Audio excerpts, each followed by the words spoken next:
falar com vocês neste vídeo sobre a derrota do Vasco da Gama para o River Plate, né, por esse torneio da Flórida, que é novo, né, na verdade, com esse nome, com essa configuração, é um torneio novo. Alguns discutem que o Vasco talvez não deveria ter ido aos Estados Unidos, e sim se preocupado com o campeonato local, né. O primeiro jogo para valer desse time, que a gente presume que como titular do Vasco vai ser contra o Botafogo, justamente no Clássico. Isso pode também gerar uma pressão. Outros sustentam que de fato foi muito interessante para internacionalizar a marca, né? Um jogo contra um gigante sul-americano. Este jogo poderia dimensionar muito bem o que é o próprio Vasco da Gama neste começo de trabalho. Acho, porém, que o jogo não serve para dimensionar absolutamente nada, né? Ou quase nada. Por quê? Porque o River está apenas no seu terceiro jogo da temporada, né? Também é uma equipe aí em processo de ajuste, né? Enquanto o Vasco está no seu primeiro jogo da temporada, esteve no seu primeiro jogo da temporada. Esse Vasco para valer, né? A que eu me refiro, né? Mesmo que tenha sido o terceiro jogo da temporada, porém, precisamos falar que o River é uma equipe já que tem uma base montada, né? Então, um ou outro jogador chegando ali para o time, mas o time tem uma base montada. É muito diferente do Vasco da Gama, né? Que sim, tem uma base montada da Série B, que precisa ser desmontada. E evidentemente a gente olha para a equipe do Vasco e a gente percebe que tem muito de Série B nessa equipe aí que precisa, né, deixar de acontecer.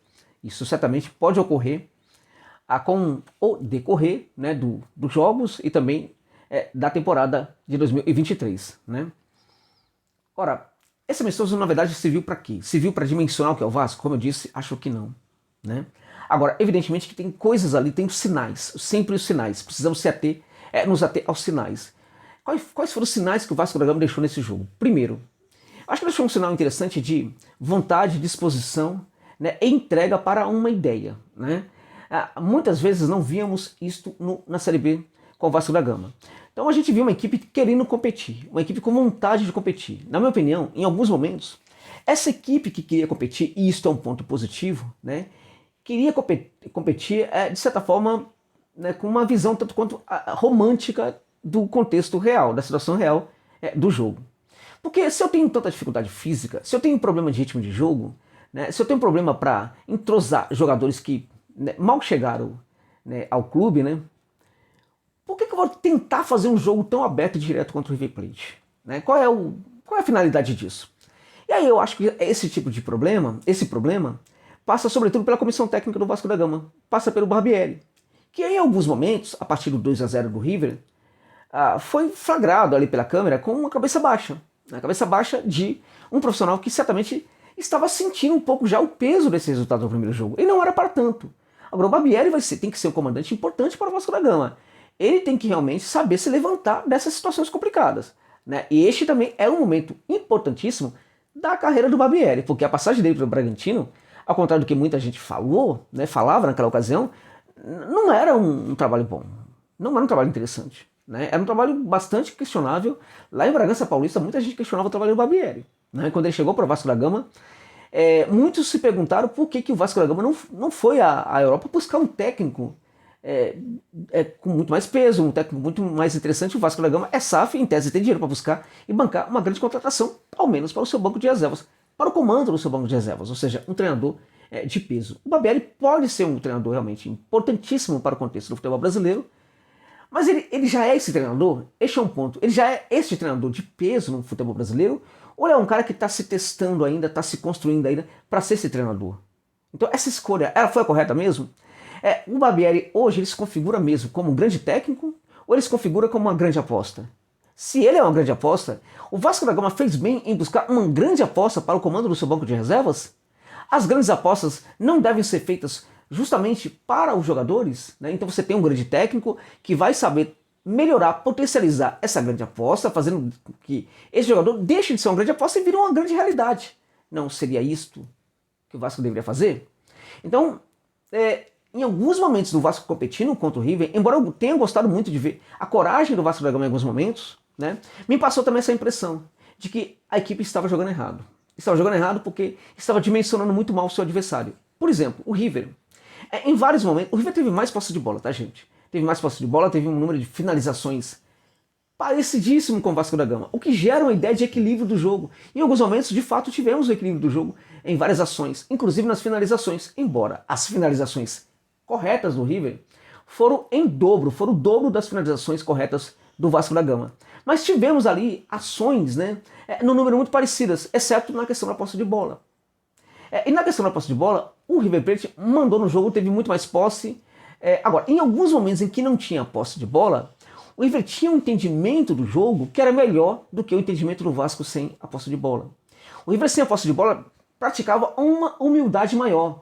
Os jogadores se recompunham muito mais, voltava, as linhas, né, se aproximavam, se compactavam, sobretudo no campo de defesa. Né? Ou seja, quando estava sem a bola, o River parecia ser uma equipe muito mais capaz, né?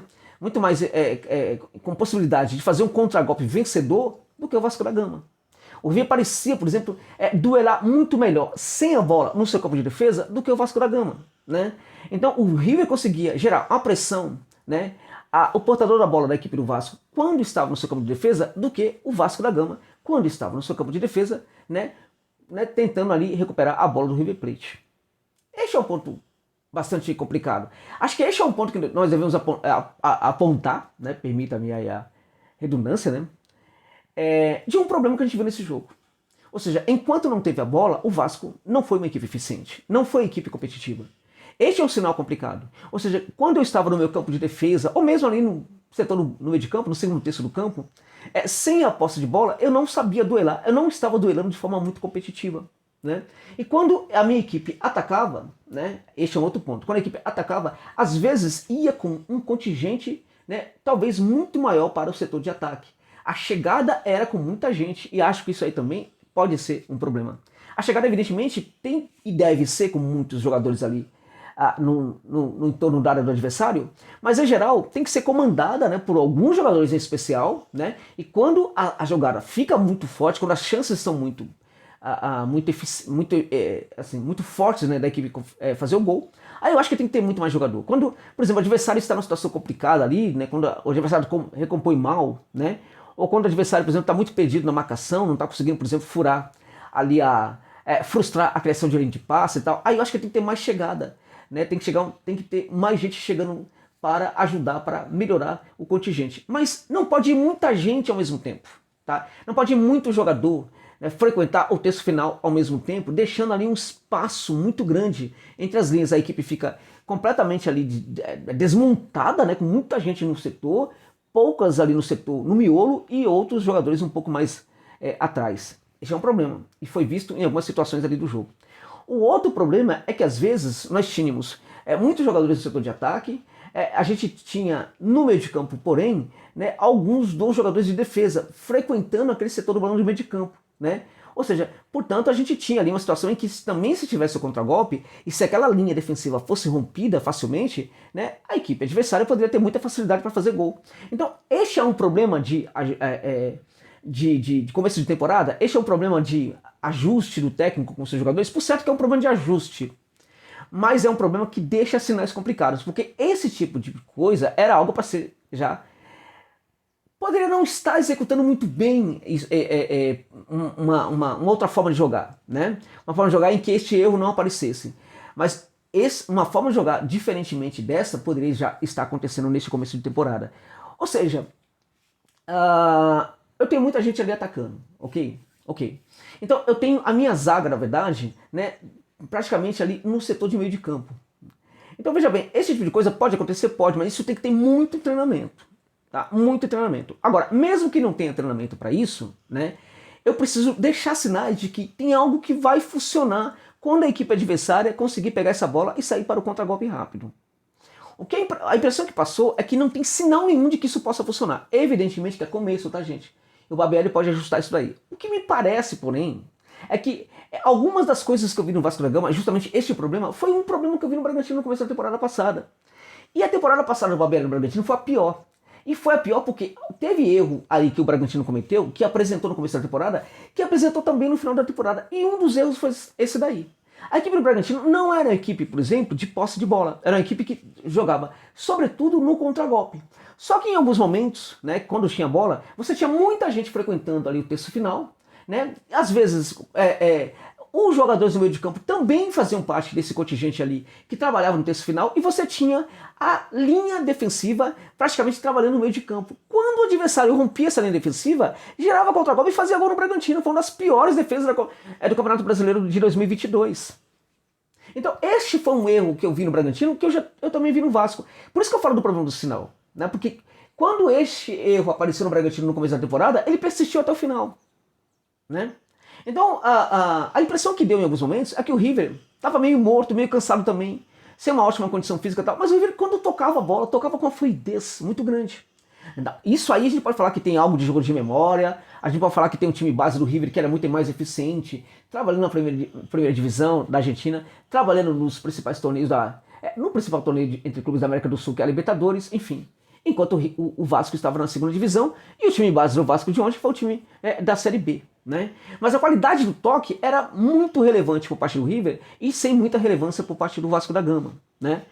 Vamos deixar claro, o Pumita teve falha, teve problemas ali de marcação, mas sim, gente, dá sinal, esse é um sinal importante, que pode ser um jogador interessantíssimo, que vai crescer muito o Vasco, que vai ser um dos melhores laterais direitos aqui do futebol, atuando no futebol brasileiro. Sinceramente, né, pra mim foi algo muito bom de ver no Vasco da Gama. Embora ele não tenha feito uma grande partida, para mim ele deixou bons sinais. Os jogadores que entraram no segundo tempo, para mim não acrescentaram muita coisa não, porque ali já teve um contexto também de uma equipe que parecia tentar, né, aliviar um pouquinho o resultado, tentar descontar, tal. Parecia haver um desespero ali justamente para descontar o resultado. E nisso também, isso também certamente atrapalhou os jogadores que entraram, né?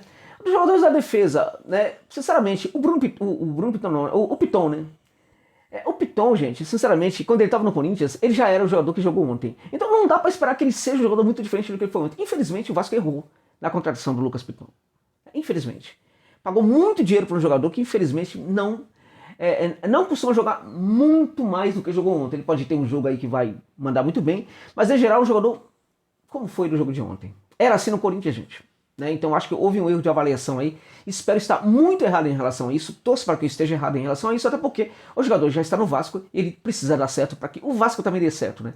Precisa ter laterais que funcionem. Acho que o Pumita pode ser sim esse jogador para dar um resultado positivo, enquanto na minha opinião, do setor esquerdo, eu não vejo o Piton como esse jogador. No meio de campo, sinceramente, é necessário questionar a presença do Nenê naquele setor. É necessário pensar o Nenê como um armador, mas com uma proteção maior. Agora, sinceramente, ainda é possível. Ter o Nenê como titular absoluto do Vasco da Gama não é um jogador para entrar, por exemplo, faltando 10 minutos para acabar o jogo, 15 minutos para acabar uma partida. Será que o Nenê é esse jogador para pegar essa camisa de titular no Vasco da Gama e ser o titular absoluto do Vasco? Porque se for para ser assim, é necessário que tenha um forte trabalho de marcação. O Figueiredo é este jogador para compensar a ausência de marcação do Nenê? O Figueiredo, junto com o Jair, se os dois jogarem, será que o Jair e o Figueiredo vão conseguir também dar essa consistência defensiva? Deixando claro, os dois são jogadores parecidos no sentido de que eles jogam numa faixa do campo, né, que é a mesma faixa do campo. Nenhum deles é um volante camisa 5, né? E o Vasco pode sentir muito a falta do grande Andrei, né? E deverá sentir. Deveria buscar um jogador para essa posição? Acho que deveria. Agora, me preocupa muito a presença do Nenê, pensando esse jogador para dar essa sustentação, seja o Figueiredo, seja o Jair ou seja os dois, porque nenhum desses dois jogadores aí podem dar essa sustentação aí para a marcação do Vasco da Gama. Sinceramente, Pedro Raul não foi tão bem em algumas situações, mas para mim é um jogador que também deixa grandes sinais. Sabe trabalhar muito bem fora da área e pode ser um centroavante importante para o Vasco da Gama em 2023. Na minha opinião, este é um ótimo sinal que o Vasco deixou. O seu centroavante, né, o Pedro Raul, e também o Pumita Rodrigues. As outras questões todas aí passam por começo de temporada, evidentemente que foi só um primeiro jogo do Vasco da Gama, tem muito a evoluir, né? Vamos torcer para que a evolução aconteça, mas vamos deixar claro, sem passar pano, gente, teve sinal. Tivemos sinais aí de que muita coisa podem ser complexas demais nesse trabalho do Barbieri. E acho que, sinceramente, muito menos pela questão dos jogadores do Vasco da Gama neste momento, né, e muito mais pela condução do técnico, porque eu permito que tenha problema de temporada sim, o jogador não está num ritmo legal, não está fisicamente bem, mas eu não permito que o técnico também cometa alguns erros por estar no começo da temporada, tá? Então esse tipo de coisa aí, não dá para passar pano para isso não. Eu vi problemas no Vasco da Gama que eu vi no Bragantino. Problemas que teve no Bragantino, que aconteceram no começo da temporada do Bragantino e que persistiram até o final de 2022. Que não seja assim, evidentemente, no Vasco da Gama. É isso.